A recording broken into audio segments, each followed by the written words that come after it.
Welcome to the Sportsman's Voice podcast, your inside connection to outdoor legislation. From the Beltway to policy happening your way, we're covering it all.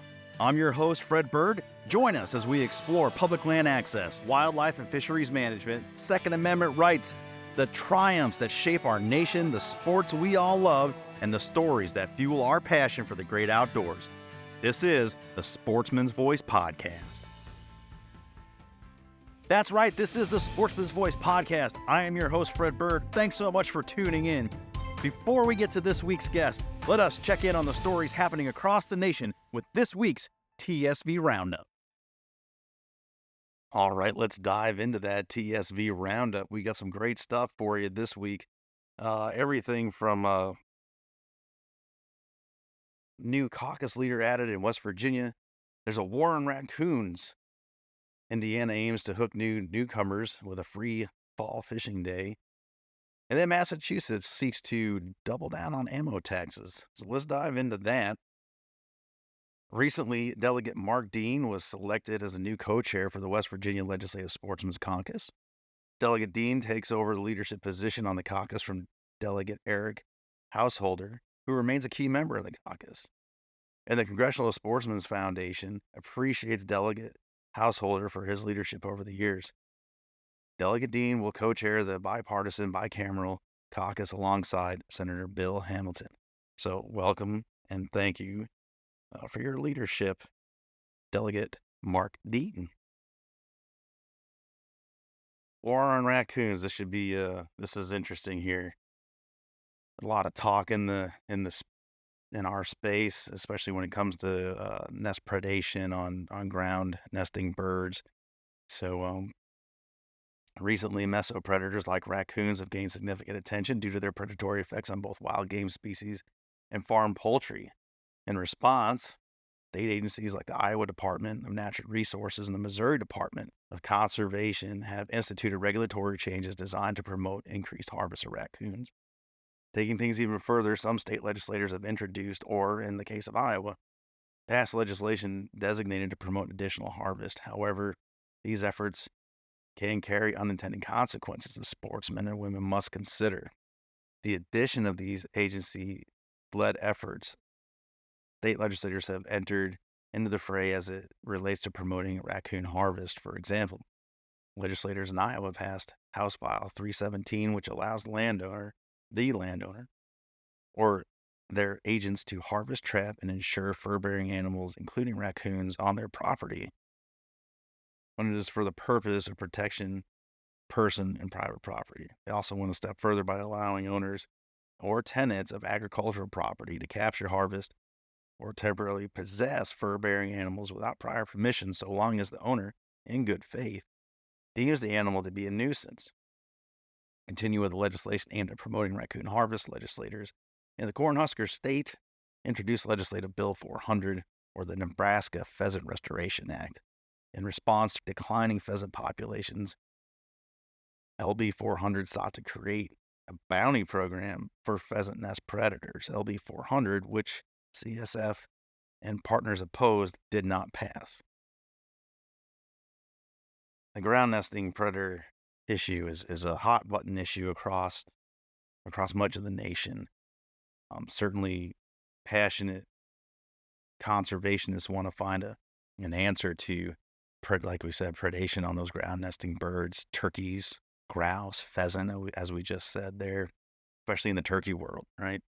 But there's a responsibility to maintain a management way of not just extrapolating raccoons specifically from the landscape, but we're figuring it out.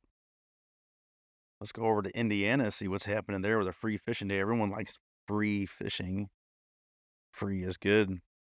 While most states hold their free fishing day or weekends in the summer, Indiana is one state that decided to allow folks to fish without a license in September. In celebration and recognition of National Hunting Fishing Day coming up this Saturday, September 23rd, the free fishing opportunity allows newcomers or lapsed anglers alike to cast a line and connect with the great outdoors. This is fantastic, and what a great way to encourage folks to get outside and celebrate National Hunting and Fishing Day. Our final webinar series as this podcast is dropping is happening the same day. You can always go back and check that out. We are celebrating National Hunting and Fishing Day with a great panel of guests. And after you listen to this podcast, you can go check out that webinar if you missed it. So good on Indiana for giving the folks there a go at some free fishing, and pun totally intended. Hope they get hooked on it, continue to fish into the spring and buy that license for 2024, because those are great opportunities. Finally, in Massachusetts, my region, there was a House Bill 2771 that is looking to add a 34% excise tax on top of the 11% excise tax we already pay through Pittman-Robertson Act, right? It's pretty upsetting, and this is specifically to ammo. But we, as most people know, and if you don't, you're going to get a quick education going back to the mid-30s when hunters, conservationists stood up and said, we got an idea. There's a way to fund conservation, a way to bring species back and create opportunity, and we can do that through self-funding. So we raised our hand and said, yeah, we'll carry the load, put it on our backs. And so you had an 11% excise tax applied to firearms, ammunition, and other hunting gear. And then later, the Dingell-Johnson Act, which put that same kind of tax on angling gear and boats. So we've already done this. We've already stepped up. This here is perhaps well-intended, because what they want to do with this additional excise tax is fund gun violence programs. They want to fund grants to the Community Gun Violence Intervention and Prevention Program, and that would directly put it on our backs. And I don't think there's a problem with having programs to help people that are affected by such terrible circumstances, but there's probably a better way. So that's going on in Massachusetts, and Massachusetts is challenged as well with House Docket 4420 that is looming, and 143-page document. 4420 seeks to is the largest gun control bill I've ever seen personally. So lots of stuff happening in the Bay State there as it pertains to our community, Second Amendment issues, and here you have funding issues that could be put in jeopardy. So all that said, that's it for the TSV roundup this week. We had a great show, special edition here lined up for you. Last week we had our 34th annual banquet down in Washington, D.C., our nation's capital, and got you some VIP access. We had a couple conversations with some really interesting partners and folks there on the ground. So we're going to do all that. We're going to bring that to you here. Give us a second. We'll be right back. All right. So as we said, on this episode, we are recapping and bringing you some VIP access to our 34th annual banquet that was held in D.C. last week. What a night! What an experience! I mean, it was fantastic. We had 60 members of our Congressional Sportsman Caucus in attendance. We recognized Richard Dick Schultz and Lindsey Thomas with the Dingle Young Sportsman's Legacy Award. There was so many great speeches and recognition of the work done. Schultz and Thomas were the bipartisan founders of the Congressional Sportsman's Caucus. Obviously, that's grown into the largest and most effective bipartisan bicameral caucus in the United States Congress. Schultz, a Republican, and Thomas, a Democrat, both came together in support of sportsmen and women and conservation across the country. It's an issue that recognizes no political labels, and that was certainly on display that night. I mean, you had people from all walks, all political preferences, and honestly, you wouldn't have known it if someone walked in there not being a politico or a certain fan of politics or a wonk. Like you would not have known that there was any difference in anybody because everyone was there for the same reasons, which again makes our organization extremely unique and wonderful, and that's how we get stuff done. So there was the recognition there, and like I said, then we caught up with some folks. You will hear from people like Kurt Dyroff, co-CEO of NWTF. You will hear from Katie Pavlich from Fox News, caught up with her. Our executive council president for the National Assembly of Sportsmen's Caucus is Jeff Goley, Representative Jeff Goley out of the great state of New Hampshire, and a few more. So my good friend Walt, Ingram, CEO of the Union Sportsmen's Alliance. So I hope you guys enjoy the sound. I hope you get a little feeling of what it was like, and maybe attend the 35th next year. Certainly would love to have more people. That room was packed, I'm here to tell you. I think a number was put out there, maybe 600 people. That just jam-packed that room. It was a pretty impressive sight, and then all the other side stuff that was going on with fundraising, raffles, and silent auction. And there was a big live auction with just amazing opportunities, hunts, and really unique items. Our chairman, Richard Childress, offered up some really unique racing experiences. So, if you're thinking about it, some of our partners or, think it's something you want to do, certainly love to have you in 24. So all that said, let's get into it. All right, is the 2023 Congressional Sportsmen's Foundation banquet here in our nation's capital, Washington, D.C. I'm joined with Charles Rodney, the rabbit hunter. That's me. Local legend to all. How are you, sir? I'm doing fine. I'm glad to have you. Thanks for taking some time, the fun and the festivities to get on the podcast here. You're quite welcome. I've been coming to the Congressional Sportsmen's Foundation annual banquet for quite a few years, and tonight we are offering up a rabbit hunt. It's on the auction list. It's the number one item, and we did this 2 or 3 years ago. The folks come out. They have a lot of fun. I wouldn't have it any other way. I have a great pack of dogs, and we'll take them out in late January or February. You've done this with a lot of people. What's the response? I mean, rabbit hunting in today's community, it's not such a... It's a time tradition, but not a lot of folks are getting after it. It seems like you're doing a really great job of keeping it alive where you're at here in the Mid-Atlantic states. Well, that's my passion. I don't hunt anything else but rabbits, so I focus on rabbits. People come to me, and I was telling someone just yesterday, I have probably taken over 325 people rabbit hunting in 20 years. It is a long tradition. It is fun-filled. It's exciting. So if you've never done it, find someone in your local area and ask them to take you along. What is it about this event tonight that, brings you out and gets you fired up?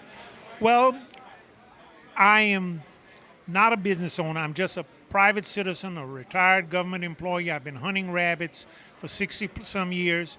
I'm friends with Jeff Crane. We offer up rabbit hunts to take some of the guests out. I don't get a penny of it. The money goes to the organization.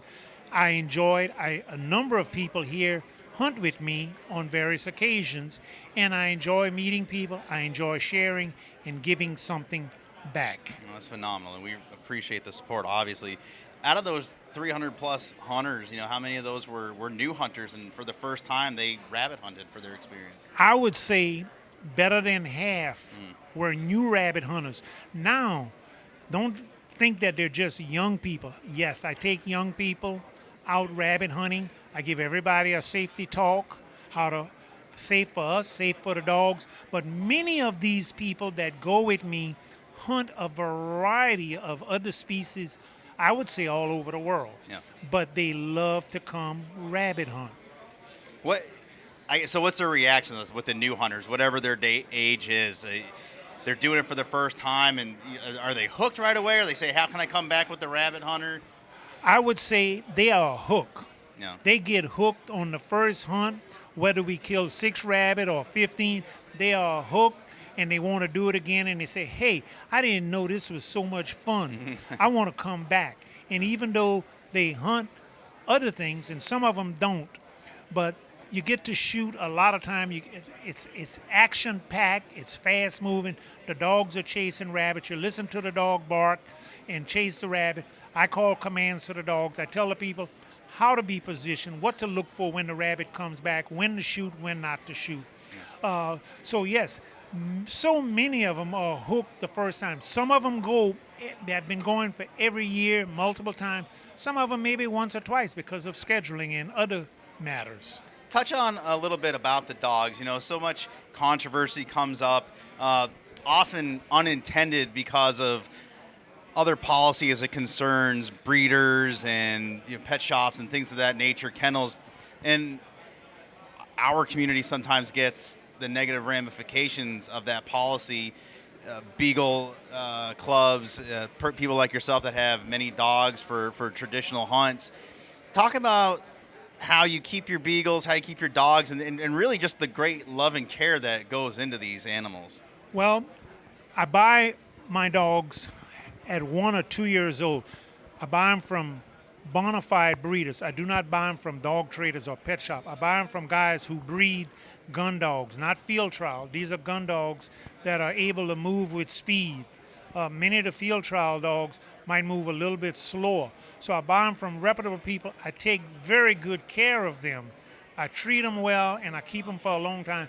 And when I buy them and they're 1 or 2 years old, they already started. So I move them in with an older dog, and then they learn. So a dog coming to his own at about 3 to 4 years old, and they're ready to rock and roll, and they can chase a rabbit on their own.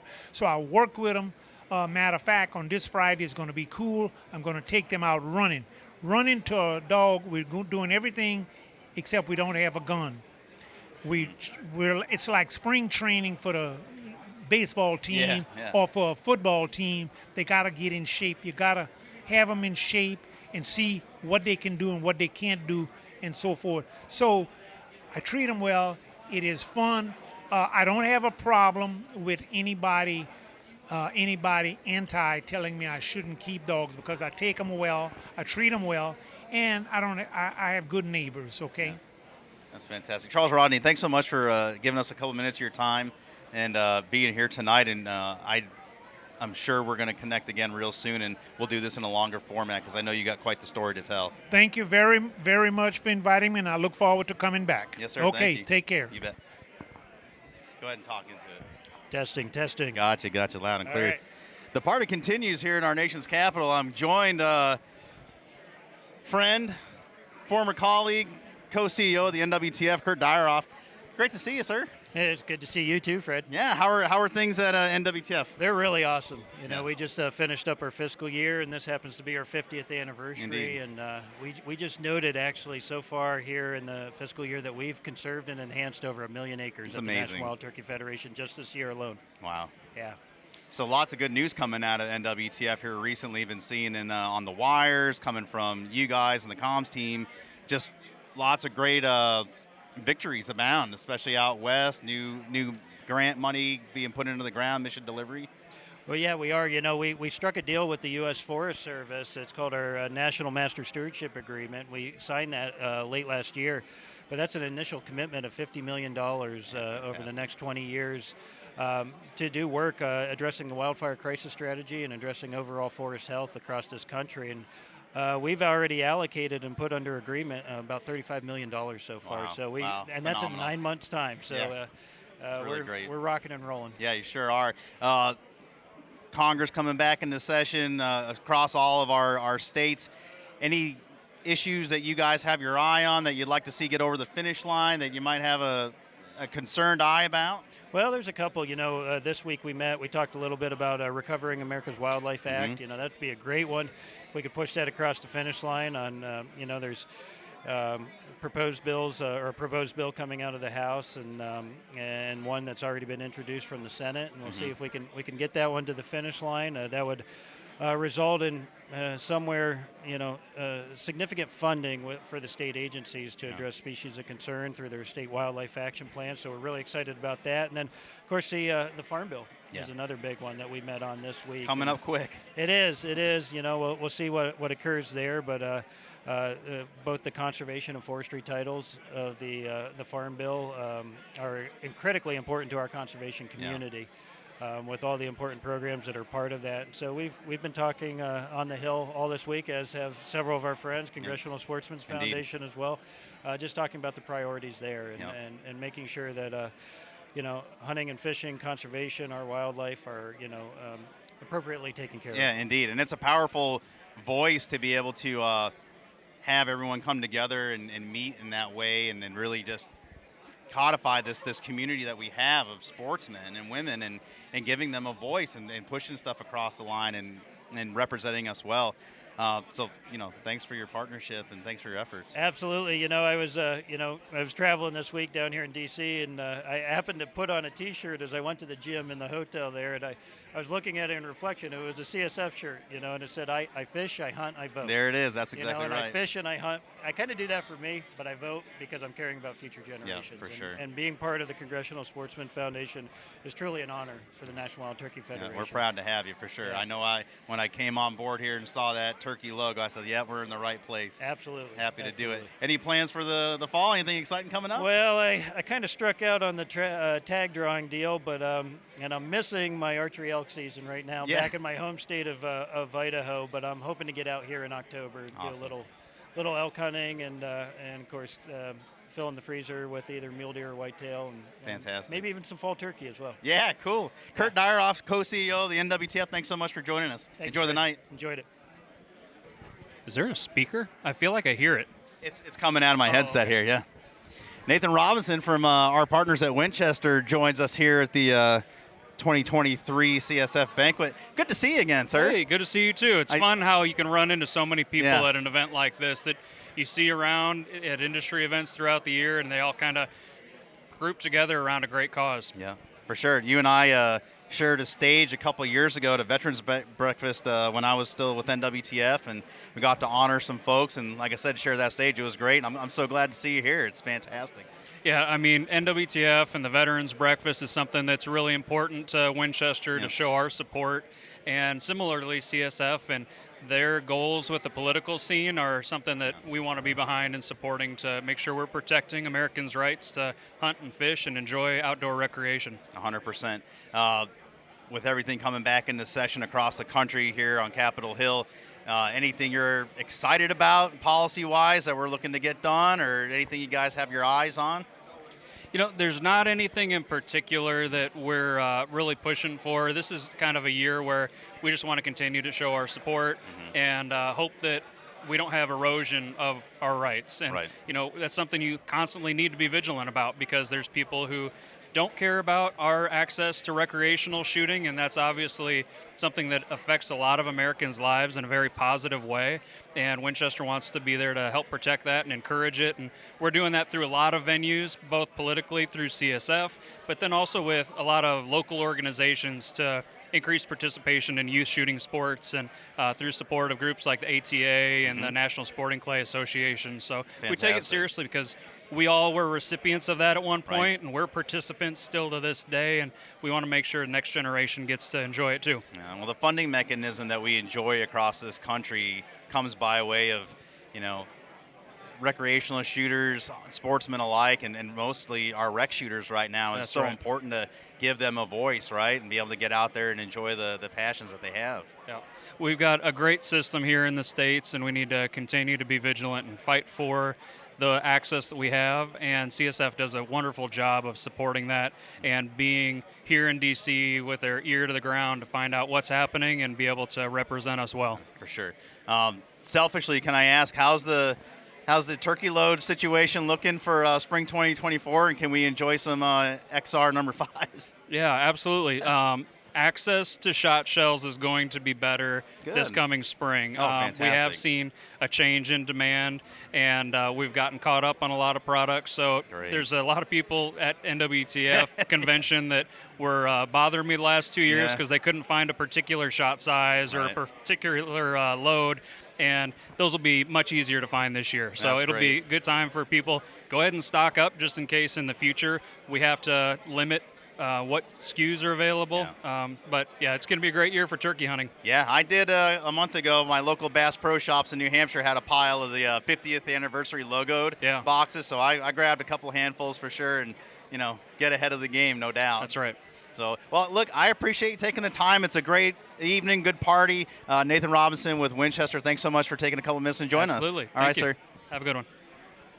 Testing. You're doing the podcast Right here. Good.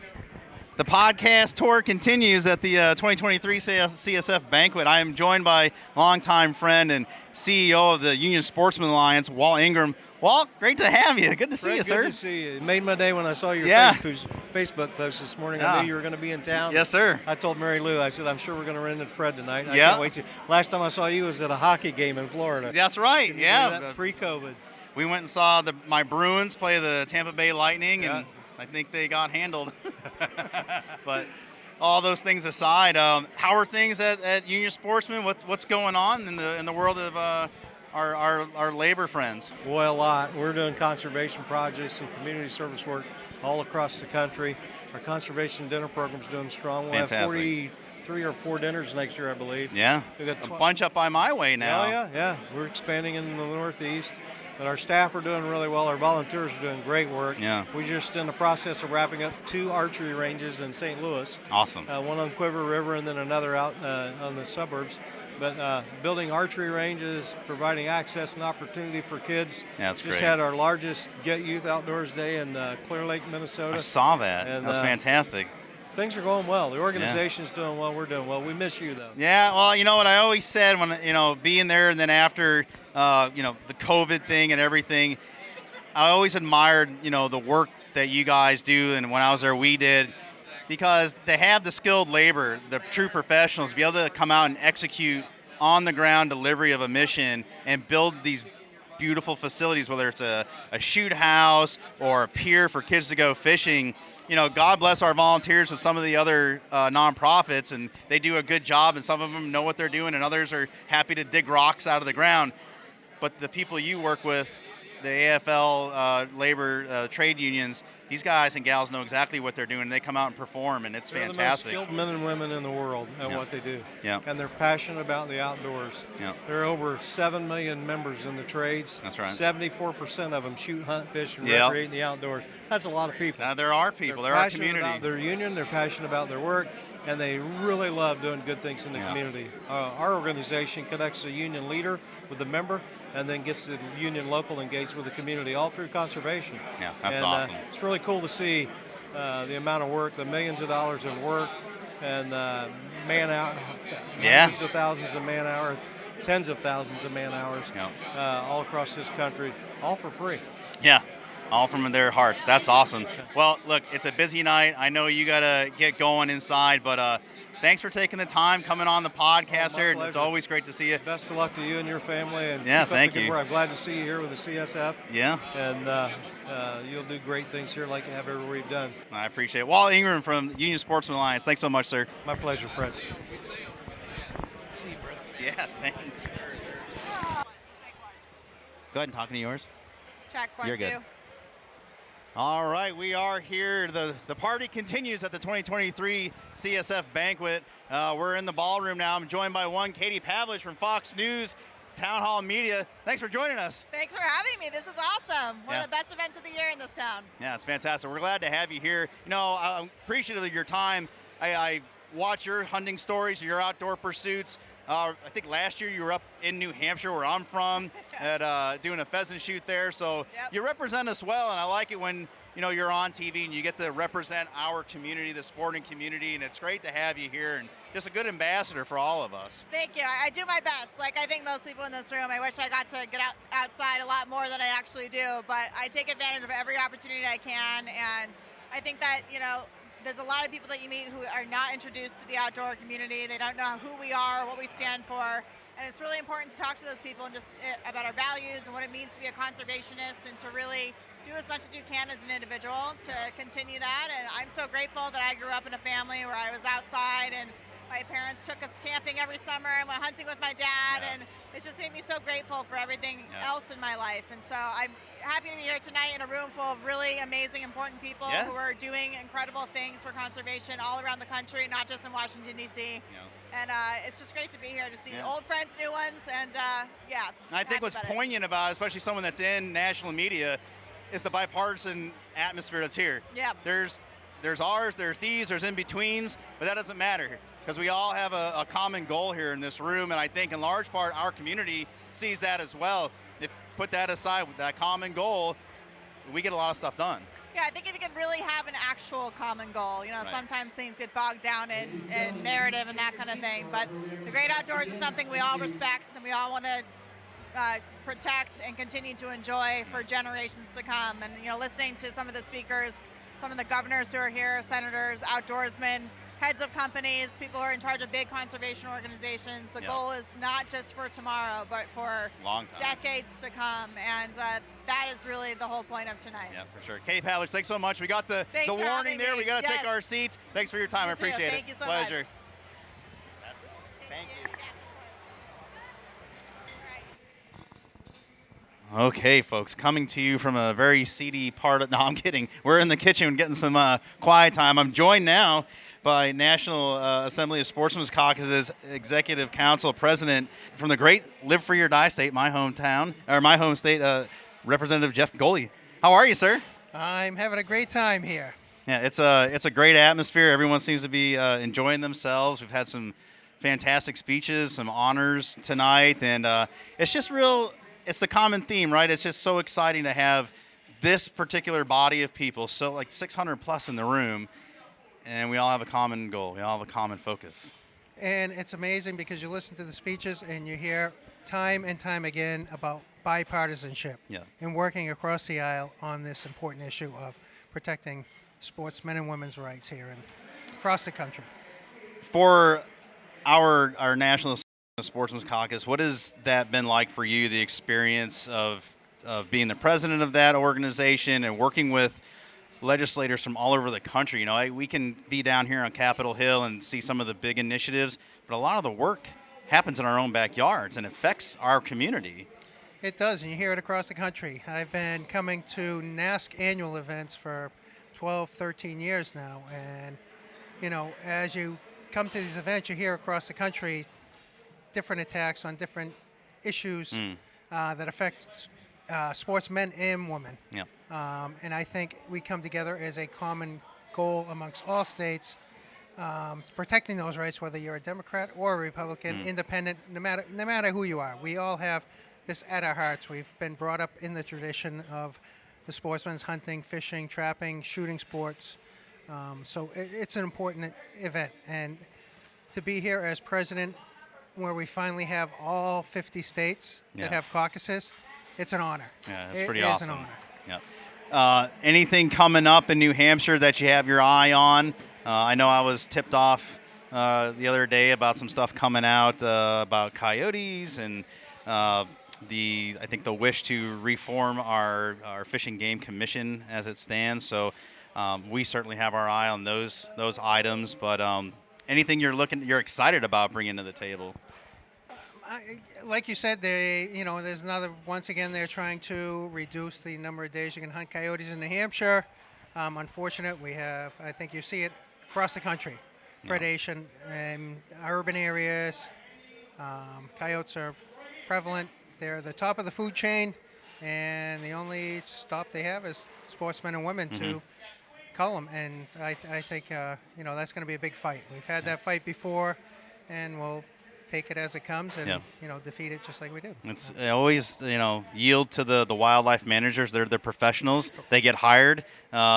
state positions, state jobs. They go through a rigorous background or a selection process. So I think we need to trust our professionals, right? We grant them this power, and we should listen to them. Exactly. It's not about, it's not about emotions. It's about wildlife management. That's exactly right. Well, sir, thanks so much. I'm going to let you get back to this wonderful night. Thanks for your time. Thank you for your leadership, and I will see you back home.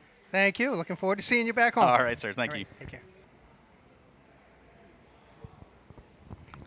All right, there you go, sir. I'm joined now by Senator Angus King from the great state of Maine, my neighbor to the east, being a New Hampshire resident. Sir, how are you? Thank you so much for being here. I'm great. Great evening. Great night for Sportsmen. It is fantastic. Your comments were appreciated. What just happened on the stage there, recognizing those folks with that award was everything that was said, I thought was so poignant. I think our community does it right when it comes to bipartisan agreements and working together. Sportsmen do it right. Well, that's the way it has to be. That's the way it ought to be. And Sportsmen have always done that. This Congressional caucus has been bipartisan, bicameral from the very beginning. And I think we're in the 24th year. And it's one of the most effective caucuses in the Congress, I think, because it started with the idea that we were going to work together on behalf of the great outdoors and the people that enjoy those great outdoors. Yeah, and I think the commonality is no matter what side of the aisle you're on, we all want to have beautiful places to recreate. We want to have our pursuits, and we can all agree on that. That's right. And we've been working together. For example, the Great American Outdoors Act that passed 2 or 3 years ago, biggest conservation bill probably in 50 years, totally bipartisan in both houses. Yes, sir. That's the way it ought to be. Yep, I agree. Well, thank you so much for your time. I know you have a busy schedule, and thanks for all you do and what you do for our sporting community. Well, thank you, and I want to thank the Sportsmen of America, sportsmen and women of America, for what they do to help us in our work, not only by supporting us, but also by giving us their ideas, their input, their thoughts about how we can do it better. That's always what we're trying to do. Fantastic. Keep up the great work, and thanks for all you do for the state of Maine. I enjoy going over there and turkey hunting in the spring and the fall. You're welcome anytime. We got plenty of wild turkeys. Fantastic. Thank you, sir. All right, folks. I hope you enjoyed that. It was certainly fun to walk around, grab that sound, have those interactions. Thank you to all of our guests. Special thank you to Senator Angus King out of the great state of Maine.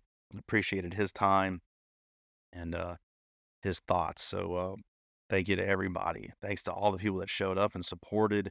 Certainly goes without saying, our staff, my colleagues, just got it done, man. Everyone comes together and executes such an undertaking, and it is a huge undertaking. And it's cool to be a part of this team and then watch everyone go to work, and just it's seamless and put on one hell of a show. So if you were there, I hope you enjoyed it. Thank you for the support. And like I said, I hope we see you in 24. And you heard this and so inspired, you can come too. So that's it for this special show, guys. Back on regular scheduled programming, so we are getting back to that every other Thursday drop. And I'm sorry for the voice here. It's been a long week and a half, 2 weeks almost, and a lot of travel and a lot of moving around, kind of making my voice a little hoarse. So I promise next time you hear from me, it won't be so raspy. But nevertheless, we endeavor and we move on. As the outro will say, you guys will hear it again, but I encourage you to please share this program. Share it far and wide with your friends and family. Hit those 5 stars where available. Subscribe where available. Do not miss a beat of the Sportsman's Voice podcast. Not only are you involved, but indirectly you help us work within the algorithmic offerings and work the magic there. The more interaction you guys have with it, the more we get in the great positioning in the charts, and more people can find this program and get this great information. So with that, we thank you. Thanks for having us along with you wherever you have us in your day. Be safe, be kind, and until next time, we'll see you. Thanks for joining us on this edition of the Sportsman's Voice podcast. Ladies and gentlemen, your support is crucial, and you can help us out right now by leaving a review, filling in those 5 stars where available, sharing this episode with friends and family, and engaging with us socially. CSF can be found on Facebook, Instagram, and X formerly known as Twitter. Together, we can protect the outdoor sports we love and continue to keep you informed wherever you are. That's it for this week. Until next time, we'll see you later.